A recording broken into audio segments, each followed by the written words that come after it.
Clubbing, nail bed या nails अगर आपके डिफॉर्म्ड है, मोटे हो गए हैं, सूज गए हैं, तो इसको आप साधारण नहीं समझिए। जी हाँ, मैं doctor Harendra Kumar, lung super speciality centre Meerut, pulmo क्रांति एट मेरठ में आपका स्वागत है। आज हम बहुत ही ज्यादा इंपॉर्टेंट टॉपिक के बारे में डिस्कस करना चाह रहे हैं, क्लबिंग और एक रेयर बीमारी जिसका नाम मैं आपको बाद में बताऊंगा, क्योंकि ये बीमारी का डायग्नोसिस किस तरीके से करना है, दूसरा किस तरीके से पेशेंट को ये बीमारी होती है, बहुत रेयर है, और इसका अप्रोच कैसे रखना है, जिसमें एक्सरे, सिटी स्कैन और हमारे लंग फंक्शन टेस्ट जो हम आज डिटेल में डिस्कस करने वाले हैं। तो आप मेरे साथ वीडियो में बने रहिए। तो सबसे पहले हम ये पेशेंट की फिंगर देखते हैं। आप अगर इसको गौर से देख पा रहे हैं तो जो हमारे नेल्स नेल्स रहते हैं, है ना, अब ये देखिए, नॉर्मली जो हमारे नेल्स रहते हैं वो एक एंगल रहता है यहाँ पर नेल बेड पे और नेल्स के बीच में, जिसे हम लोवी बॉन्ड एंगल बोलते हैं। क्लबिंग के अंदर, ग्रेड 1 क्लबिंग के अंदर, ये नेल बेड, ये जो एंगल है, ये लॉस हो जाता है। तो अगर मैं इसको बनाता हूं तो यूजुअली ये ऐसे बनता है और हमारा इस तरीके से नखून आता है। ये हमारा नेल है और ये हमारी फिंगर है।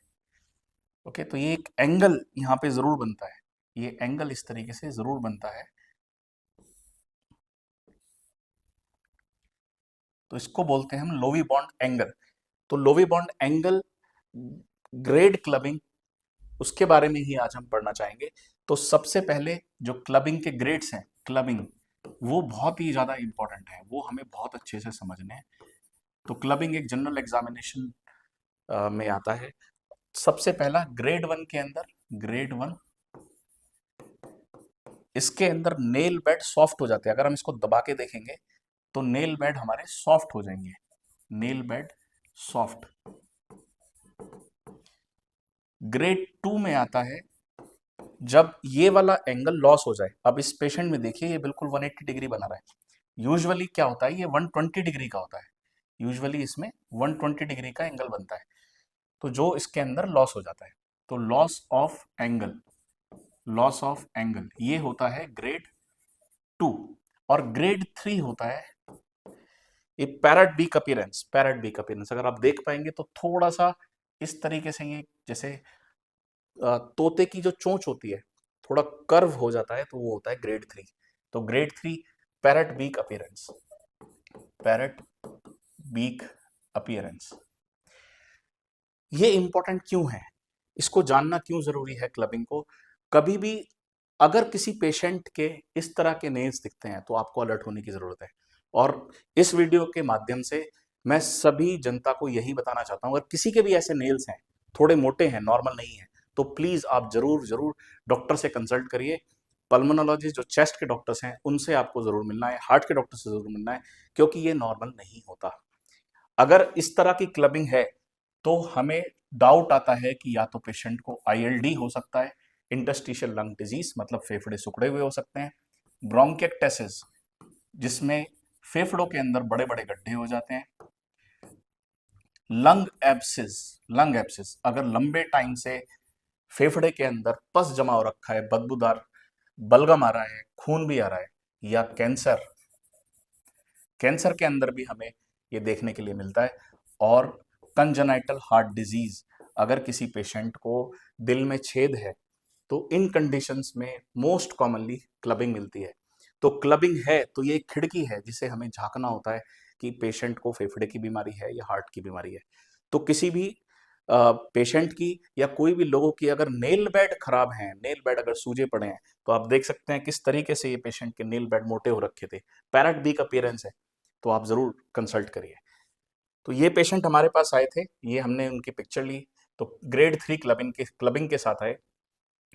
ये 55 साल के मेल हैं, 55 year old male patient, heavy smoker. अगर हम स्मोकिंग की बात करें तो ये patient heavy smoker, 55 year old male patient थे, हैवी स्मोकर। ये बहुत इंपॉर्टेंट वर्ड मैं आपको बता रहा हूं कि बहुत ही ज्यादा सिगरेट ये पीते थे। पर डे 3 पैकेट सिगरेट के कम से कम 30 साल तक इन्होंने लिए हैं। ये हमारे पास आए खांसी के साथ, सांस फूलने के साथ, सूखी खांसी इनको थी और थोड़ा भी चलने पे इनका सांस फूल रहा था। तो ये इनकी मेन कंप्लेन थी। पेशेंट का एक्सरे किया गया। एक्सरे करने पे आप देख सकते हैं, अब हम एक्सरे की फाइंडिंग पढ़ेंगे। तो इस एक्सरे में आप गौर से देखिए, ना तो हमें हार्ट बॉर्डर एप्रिशिएट हो रहा है, आप अगर गौर से देख सकते हैं हार्ट बॉर्डर कहीं पे भी नहीं दिख रहा है, डायफ्राम भी नहीं दिख रहा है। तो जो ब्लैक पैरेन्काइमा हमें दिखता है वो कुछ एप्रिशिएट ही नहीं हो रहा। जगह जगह अगर हम इसको देखें तो नीचे की तरफ छोटे छोटे सिस्ट हमें दिखाई दे रहे हैं, डिस्टॉर्टेड लंग दिखाई दे रहा है, छोटे छोटे सिस्ट हैं, और ऊपर की तरफ बड़े बड़े हमें थोड़े बुल्ला नजर आ रहे हैं। तो कहीं ना कहीं इस पेशेंट को या तो पुराना कोई इन्फेक्शन हुआ था, या पेशेंट को दो तरह की बीमारी हो सकती है कि ऊपर बड़े बड़े बुल्ला बने हुए हैं, एम्फाइजेमेटस चेंजेस आ रखे हैं, हो सकता है पेशेंट को सीओपीडी हो, या नीचे की तरफ एक्सरे पे तो हम नहीं अप्रिशिएट कर सकते, बट डाउट था कि सिस्टिक चेंजेस हैं, हनीकॉम्बिंग हो सकती है क्योंकि क्लबिंग ग्रेड 3 है, और इस तरह की पिक्चर अगर हमें दिखती है, प्लस अगर हमें ऑस्कल्टेशन पे फाइन क्रेप्ट्स मिल रहे हैं, बेसल बेसल एरियाज में फाइन क्रेप्ट्स दोनों तरफ हमें मिल रहे थे, सीओपीडी में फाइन क्रेप्ट्स नहीं मिलते हैं, और ऊपर की तरफ ओकेजनल रोंकाई प्रेजेंट थे।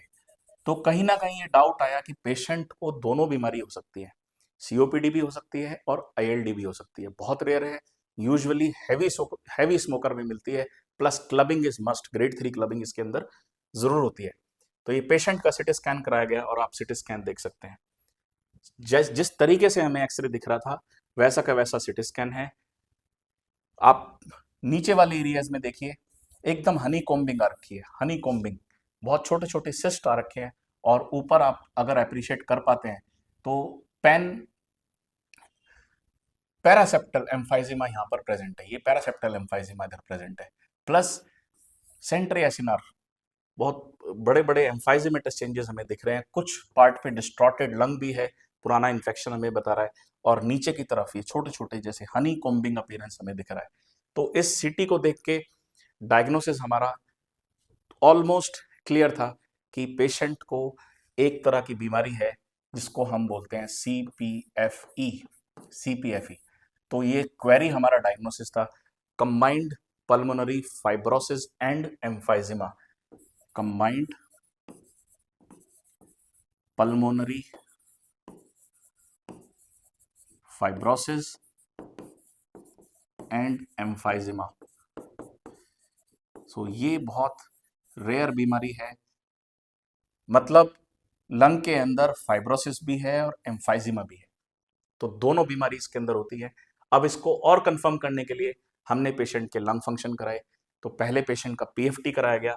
अब आप इस पीएफटी पे आसानी से देख सकते हैं, लूप ना तो क्लासिकल रेस्ट्रिक्टेड है कि जो बहुत ही ज्यादा रिस्ट्रिक्टेड लंग हमें दिखते हैं, ना तो वैसा दिख रहा है। रेस्ट्रिक्टेड लंग में हमें लूप इस तरीके से दिखता है,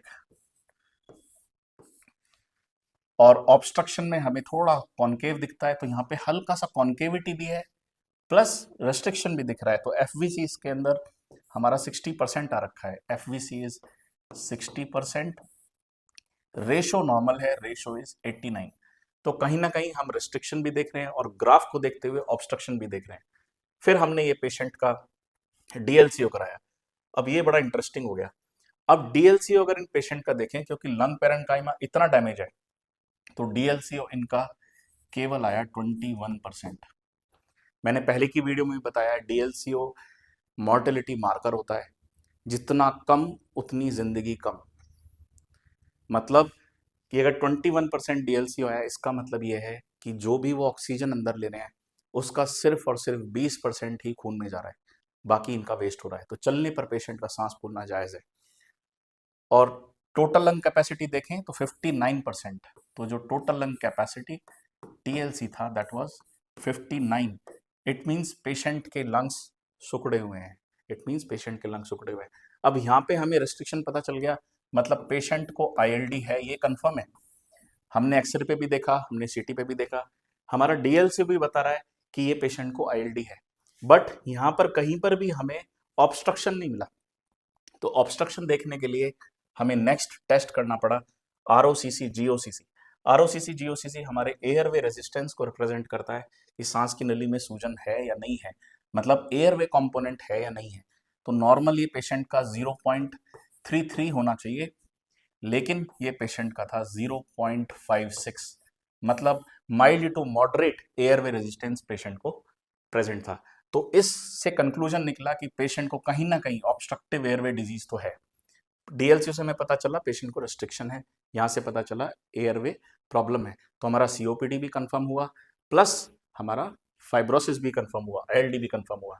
फिर पेशेंट का हमने 6 मिनट वॉक टेस्ट कराया, और 6 मिनट वॉक टेस्ट पे आप देख सकते हैं कि पेशेंट जब बैठा था तो बैठे बैठे पेशेंट की ऑक्सीजन इट वॉज 96%, बैठने पर ऑक्सीजन 96% थी, और चलने पर 6 मिनट चलने पर ऑक्सीजन पेशेंट की 80% रह गई, 80%।